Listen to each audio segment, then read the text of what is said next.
David Rothschild, suggérant une extinction massive au problème de la population mondiale, a souhaité qu'il soit un extraterrestre venu d'une autre dimension. Les Rothschild ont dit beaucoup de choses effrayantes lors d'interviews. Pour une famille qui fait tant d'efforts pour effacer son nom de toute conspiration, ces interviews ne lui rendent pas justice. Voici quelques-unes des interviews les plus effrayantes de Rothschild. David de Rothschild, Hyperlink. Commençons par cette interview destinée à discuter de l'environnement, avec David de Rothschild en son centre. L'interview, informelle et non scénarisée, a commencé par le scandale du ClimateGate. Il s'agit d'une fuite de courriels du GIEC, dans lesquels des sceptiques affirment que les preuves du réchauffement climatique sont non seulement erronées, mais aussi délibérément manipulées. David, confronté à ces allégations, n'a pas reculé devant la controverse. Il a reconnu l'impact du scandale sur la confiance du public dans la science du climat, mais il s'est empressé de souligner la situation dans son ensemble. Selon David, le véritable problème n'est pas le moindre point de données, mais les changements visibles et indéniables qui se produisent dans le monde naturel. Au fil de la conversation, David a recyclé des idées reçues sur le climat, le plastique, la sauvegarde des baleines, blablabla. Mais lorsque l'intervieweur insiste davantage, demandant pourquoi il semble que seul le 1% bénéficierait d'une réduction significative de sa consommation, Rothschild répond en soulignant la nécessité d'une transition d'une société basée sur les produits à une société basée sur les services. Cependant, il ne répond jamais directement à la question, se déroulant une fois de plus. Une autre personne suggère alors avec sarcasme que ce dont le monde a vraiment besoin, c'est d'une dépopulation massive pour aider à sauver la planète de sa crise climatique.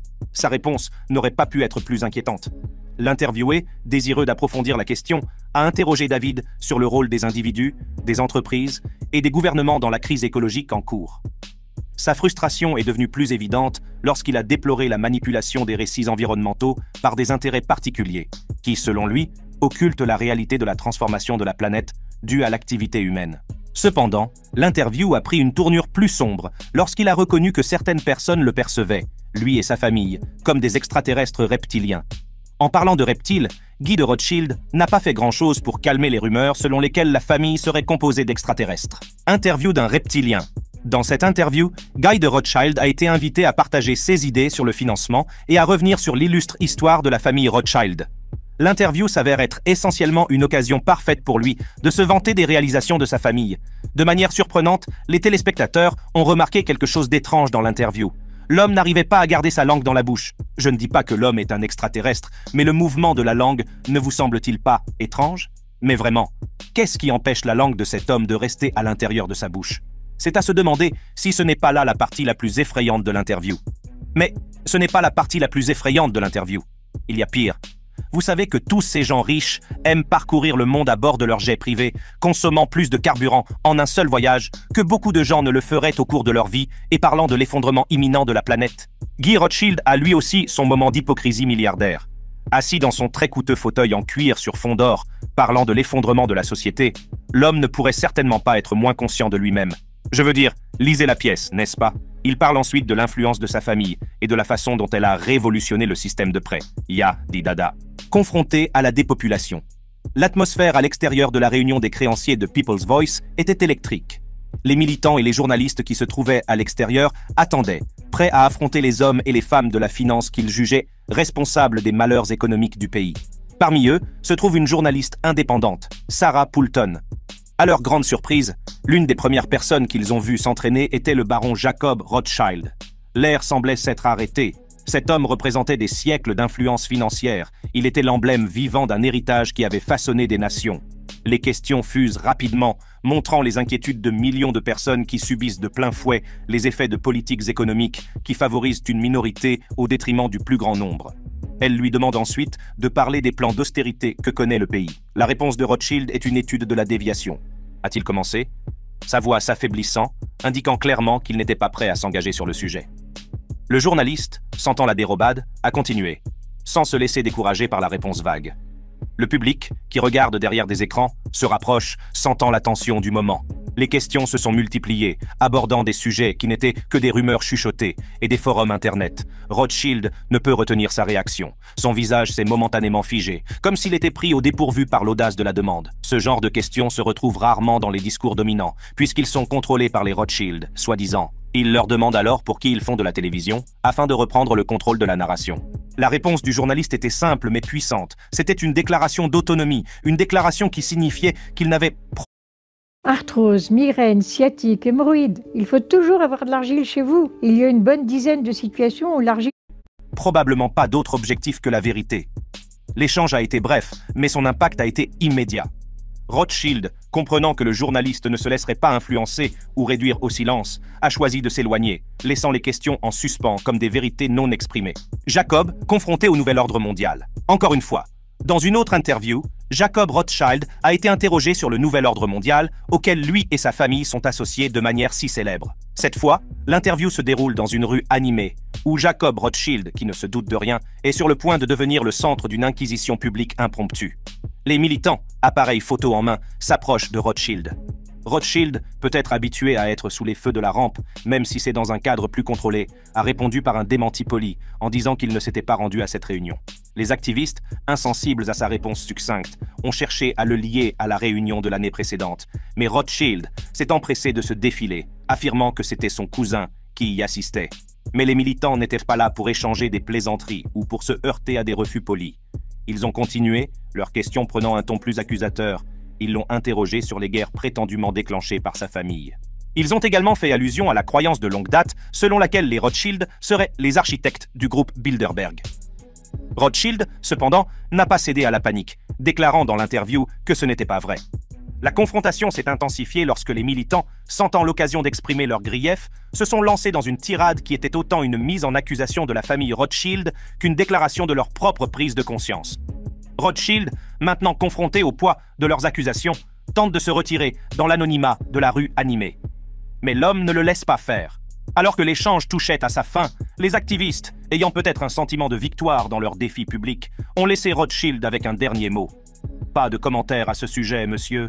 C'était une question rhétorique, qui n'appelait pas de réponse, car la confrontation avait déjà mis à nu le gouffre entre le monde des Rothschild et le monde de ceux qui remettent en cause leur influence.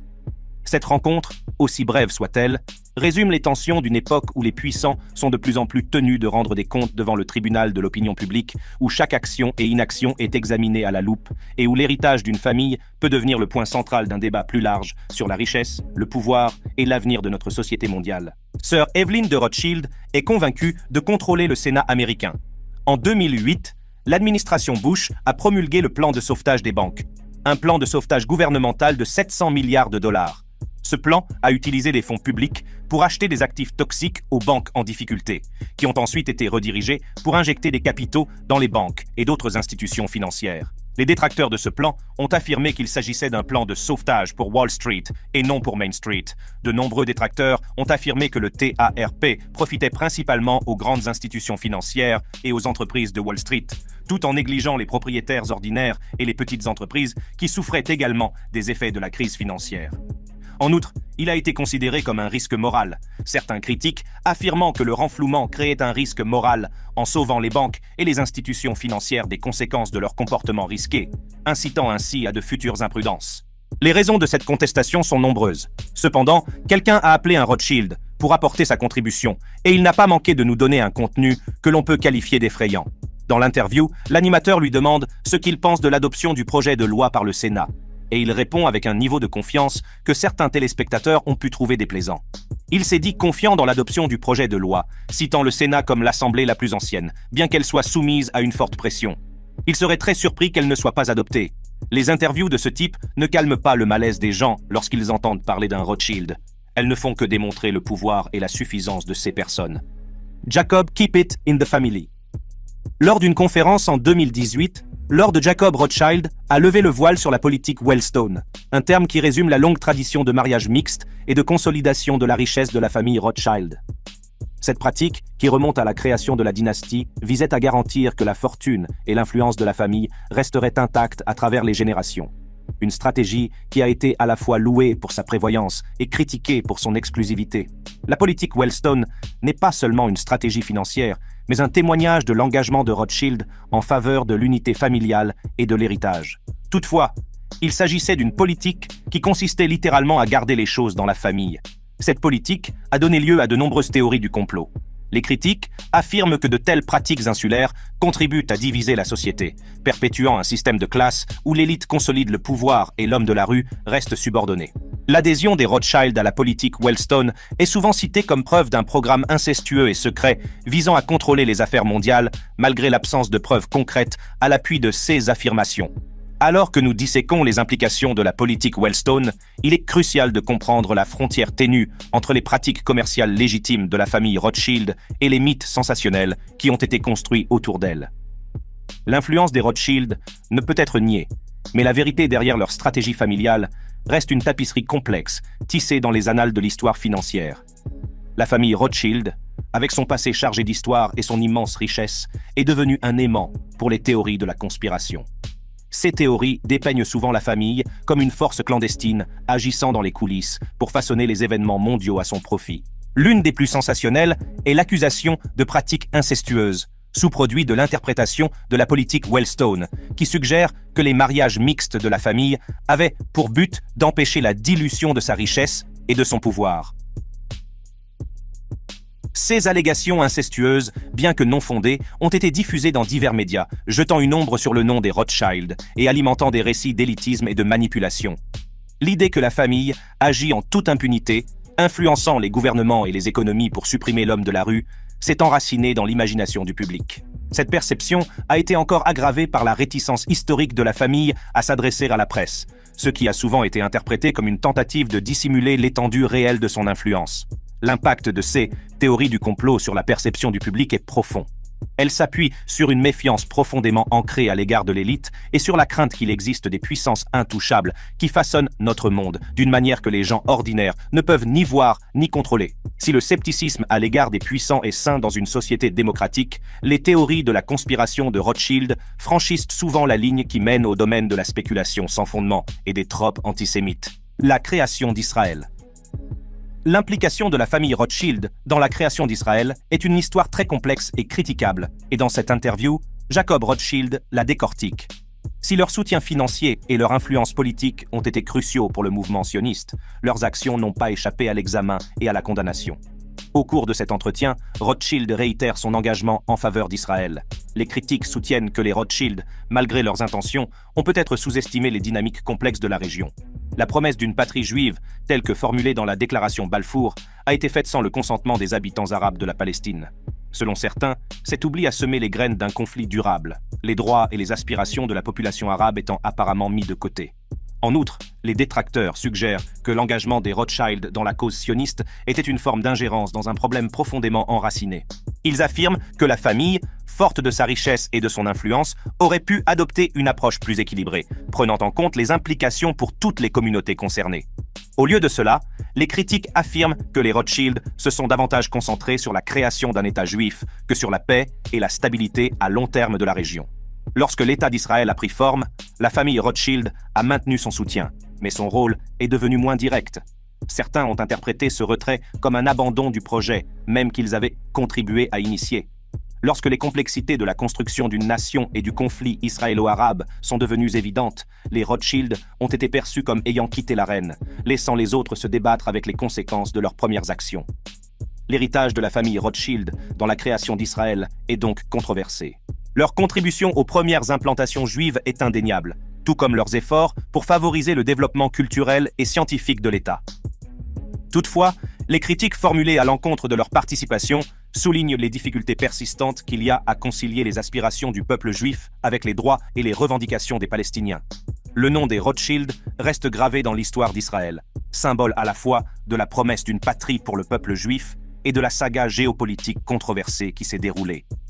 Leur héritage nous rappelle le pouvoir de la richesse et son influence sur le façonnement de l'histoire, ainsi que les complexités morales qui accompagnent ce pouvoir. De Rothschild sur la politique américaine. L'interviewé de la Fox a fait preuve d'esprit dans sa présentation des Rothschild. Avez-vous remarqué cette suffisance sur son visage? L'interview de Sir Evelyn de Rothschild, réalisée en période d'incertitude économique, a révélé l'état d'esprit qui a guidé la famille Rothschild à travers des siècles de flux et de reflux financiers. Le Brexit, la décision controversée du Royaume-Uni de quitter l'Union européenne, a été un point central de l'entretien. Le point de vue de Sir Evelyn sur cet événement monumental était empreint du pragmatisme qui caractérise depuis longtemps l'approche des Rothschild en matière d'affaires mondiales. Il a reconnu que le Brexit était une question complexe qui nécessiterait de la patience et des négociations méticuleuses. Son analyse allait au-delà des implications économiques immédiates, s'intéressant aux ramifications géopolitiques et à la nécessité de conclure des accords commerciaux stratégiques. Les commentaires de Sir Evelyn sur l'Union européenne étaient tout aussi profonds. Il considérait l'UE non seulement comme un bloc commercial, mais aussi comme une grande expérience de gouvernance collective et de prospérité partagée. Toutefois, il n'ignore pas ses lacunes. Selon lui, l'UE est à la croisée des chemins et doit être réformée en profondeur. Il parle de Bruxelles, la capitale de facto de l'UE, comme d'un lieu où des décisions monumentales sont prises. Mais il se demande si les fonds alloués à l'Union sont utilisés efficacement. L'entretien a abordé le thème plus large du commerce international, un domaine dans lequel la famille Rothschild a toujours exercé une influence considérable. Sir Evelyn a parlé de la complexité des accords commerciaux, soulignant que chaque État membre de l'UE avait ses propres intérêts et préoccupations. Au cours de l'entretien, il a indiqué que le Royaume-Uni allait devoir relever de nombreux défis pour établir de nouvelles relations commerciales, tant avec les autres pays de l'UE qu'avec le reste du monde. Les réflexions de Sir Evelyn sur l'avenir de l'Union européenne n'étaient pas seulement celles d'un observateur détaché. Elles étaient aussi celles d'un homme dont la famille avait contribué à façonner le paysage financier de l'Europe pendant des générations. Les Rothschild ont participé à la création même des liens qui unissent les nations. Et aujourd'hui, Sir Evelyn envisage l'effritement potentiel de cet héritage. L'entretien a également abordé le thème de la sécurité et de l'immigration, deux questions qui sont devenues inextricablement liées dans le discours public. Sir Evelyn a reconnu la gravité de la crise des réfugiés et les défis qu'elle pose à la solidarité européenne. Il a évoqué la nécessité de renforcer l'OTAN, faisant allusion à l'équilibre délicat entre la défense nationale et la sécurité collective, un équilibre que les Rothschild ont toujours su gérer. Lorsque la conversation s'est engagée sur le terrain de la politique, Sir Evelyn a gardé un tact diplomatique, mais ses opinions étaient claires. Il est optimiste quant au potentiel de réforme au sein de l'UE et à la capacité du Royaume-Uni à s'adapter à son nouveau rôle en dehors de l'Union. Ses commentaires sur les dirigeants politiques de l'époque sont mesurés, mais il est évident qu'il est fermement convaincu des qualités nécessaires à une gouvernance efficace. Jacob Rothschild sur l'envoi de tous les Juifs en Israël. Écoutez ceci. Pensez-vous qu'il s'agit d'une erreur freudienne ? Lors d'une interview, Jacob Rothschild est revenu sur l'influence durable de sa famille et sur le rôle central qu'elle a joué dans la création de l'État d'Israël. À travers cette conversation, il devient évident que la vision de Jacob Rothschild sur la communauté juive et son statut mondial est profondément façonnée à la fois par la riche histoire de sa famille et par ses propres expériences de vie. La déclaration Balfour, moment charnière de l'histoire juive, est un fil conducteur de son identité. Signée en 17 ans, la déclaration est une déclaration publique publiée par le gouvernement britannique pendant la Première Guerre mondiale, annonçant son soutien à l'établissement d'un foyer national pour le peuple juif en Palestine. Ce document, adressé à l'arrière-grand-oncle de Jacob, Lord Walter Rothschild, est souvent considéré comme le premier pas significatif vers la création de l'État moderne d'Israël. À l'occasion du centenaire de la déclaration Balfour, Jacob Rothschild la considère comme une Magna Carta pour le peuple juif, la promesse qu'après des millénaires de diaspora, de persécution et de désir, il pourrait retourner sur la terre de ses ancêtres. Cependant, il est parfaitement conscient des complexités et des controverses qui ont découlé de cet engagement historique. La déclaration a été une lueur d'espoir pour les Juifs du monde entier, mais elle a également ouvert la voie à un conflit durable entre les revendications juives et arabes sur la terre. Il explique que sa vision de l'avenir de l'identité juive est celle de la continuité et de la résilience. Selon lui, il a été témoin du parcours remarquable du peuple juif, des cendres de l'Holocauste à l'État florissant d'Israël. Il comprend que l'identité juive n'est pas monolithique, mais une tapisserie de fils religieux, culturels et historiques. Selon Jacob, l'État d'Israël joue un rôle crucial dans la préservation et l'évolution de l'identité juive. Il considère Israël non seulement comme un havre de paix pour les Juifs, mais aussi comme une société vivante et dynamique qui contribue à la communauté mondiale grâce aux progrès réalisés dans les domaines de la science, de la technologie et des arts. Malgré les défis auxquels Israël est confronté, il croit en son potentiel pour être une lumière pour les nations, une société qui défend les valeurs démocratiques, encourage l'innovation et promeut la paix. Les réflexions de Jacob Rothschild sur la déclaration Balfour et l'expérience juive au sens large ne sont pas sans évoquer les tensions actuelles au Moyen-Orient. Il parle de l'équilibre délicat qui doit être trouvé entre le soutien au droit d'Israël à exister et la prise en compte des aspirations et des préoccupations légitimes du peuple palestinien. Son travail philanthropique, notamment en faveur de l'emploi et de l'intégration des Arabes, témoigne de sa foi en la possibilité d'une coexistence et d'une prospérité mutuelle. Lynn Forrester, Rothschild sur l'ESG. Pour comprendre l'ironie d'un Rothschild parlant d'ESG, laissez-moi d'abord vous donner une leçon d'histoire. La saga Rothschild commence au cœur de l'Europe, où Mayer Amschel Rothschild a jeté les bases de ce qui allait devenir un empire financier à la fin du XVIIIe siècle. Depuis les rues pavées du ghetto juif de Francfort, les 5 frères se sont lancés à l'assaut du continent, établissant des banques dans les centres de pouvoir du monde entier. Londres, Paris, Vienne, Naples et de nouveau Francfort. Leur influence dans le domaine de la finance était inégalée, finançant les guerres et garantissant la richesse des nations. Les Rothschild sont devenus synonymes de l'opulence du vieux monde et des ficelles silencieuses qui tirent les engrenages de la politique et du pouvoir. Alors que la révolution industrielle remodèle le monde, le nom des Rothschild était souvent associé à l'exploitation des ressources naturelles et à l'essor d'industries qui laissaient de profondes traces sur la Terre. Leurs investissements dans le charbon, le pétrole et l'exploitation minière ont été les moteurs de leur richesse, mais ils ont également contribué aux crises environnementales avec lesquelles nous sommes aux prises aujourd'hui. Au XXIe siècle, l'appel à la responsabilité environnementale et sociale retentit avec force. Le mania moderne n'est plus seulement une figure de proue financière, mais on attend également de lui qu'il soit un gardien de la planète. Mais pour toute personne dotée d'un cerveau, c'est un peu bizarre. Les récentes discussions publiques des Rothschild sur l'ESG contrastent fortement avec leur discours séculaire. La famille, qui était autrefois l'emblème de la puissance industrielle, parle désormais d'un engagement en faveur de l'environnement et de la société. Pourtant, ce tournant vers la défense de l'ESG fait froncer les sourcils, car les industries mêmes qui ont bâti leur fortune font aujourd'hui l'objet d'un examen minutieux en raison de leur rôle dans le changement climatique. Cette juxtaposition ouvre la voie à une exploration plus approfondie de l'empreinte environnementale et sociale actuelle des Rothschild et à la question de savoir si leur position publique sur l'ESG correspond aux réalités de leur vaste influence et aux attentes de la société d'aujourd'hui. Voilà qui nous amène à la fin de cette vidéo. Pour d'autres vidéos intéressantes comme celle-ci, cliquez sur les cartes sur votre écran. Famille.